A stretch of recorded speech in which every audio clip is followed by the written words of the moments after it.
Alam mo ba na sa mga gubat ng Sikihor, may lihim na palengke na nagbubukas tuwing bagong buwan? Ang tawag dito ay Merkado ng Multo. Alas 12 ng hating gabi, nagtitipon ang mga tunay na mangkukulam at babaylan para magbenta ng mga supernatural na serbisyo.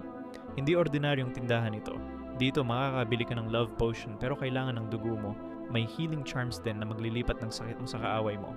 At ang mga anting-anting, magbibigay ng proteksyon pero susumpain ang buong angkan mo. Ang pinaka nakakatakot, hindi pera ang bayad, mga tao ng buhay mo, mga alaala ng pagkabata o piraso ng kaluluwa mo ang kailangan.